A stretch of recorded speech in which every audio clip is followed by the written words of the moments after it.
Welcome everyone to Forza Motorsport 6, and today we're dealing with the 2013 Audi RS7 Sportback. So yeah, this was requested by a subscriber, and yeah, I'm quite glad someone did actually, because it kind of relates to the Lamborghini we did in the previous episode. So yeah, there's a few similarities between this and the Lamborghini Urus. They're both all-wheel drive, and they both produce the same amount of power. They both produce 552 horsepower and 553 foot-pounds of torque, despite the fact that this has a smaller engine. It's only a 4 litre V8 compared to the 5.2 litre V10 that Lamborghini has. So yeah, it's rather strange, to be honest. Plus this weighs about the same as that. It's about 90 pounds less, at 4,310, whereas the Lamborghini was 4,400. So yeah, they're pretty much similar in those regards, though they are completely different cars overall, because this is obviously a saloon car and that's a SUV. But yeah, I quite like the look of this car as well, especially from the front, and I also like the side profile because I like the sloping roof towards the rear. I'm just not really a fan of the rear end. I just don't like those headlights all that much, to be honest. I do like the fact that the spoiler comes up at a certain amount of miles an hour, like that.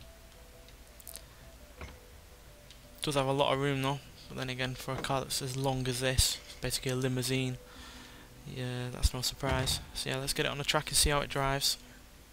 We're going to go on Hockenheim Ring on the full version and see how it does. Yeah, this is also probably one of the fastest saloon cars in the world in terms of production cars, because it can do 206 miles an hour, which is a hell of a lot. It's more than most cars, that's for sure. Even more than most cars that are supposed to be supercars. And this is a saloon car that's practical and usable every day. So yeah, let's see what it can do.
So yeah, as you can see, even though it doesn't weigh as much as it does, it's perfectly comfortable around a track. Obviously if you push it like I have done on a few corners, it will understeer and not necessarily brake in time, but if you're sensible and you drive it a fair few times, you'll get used to how it drives the way it is, and you'll certainly get used to the amount of weight that it has to carry around. And for something with as much horsepower as it does, the V8 really isn't all that loud. I mean, it's audible, but it's certainly not a shouty V8 like Audis have done before. which I guess more speaks to the kind of car that it is. It's more of a luxurious cruiser.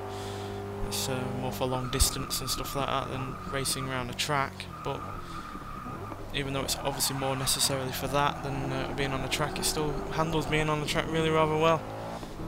And despite its size, it's decently agile. You can even have a bit of fun with it if you poke it with a stick. Like that. So yeah, it's not completely boring.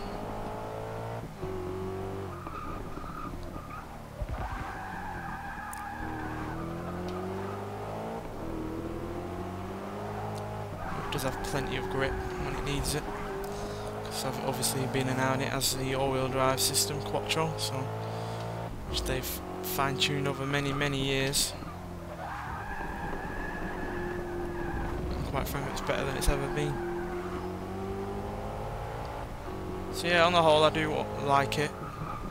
I like the looks of it from the front and the side. I like the power. I like the speed, the acceleration, and the handling is decent. I wouldn't necessarily think it would be a good car to race online or anything like that, but it's decent enough to just drive around. Anyway, thanks for watching, and I'll see you in the next one.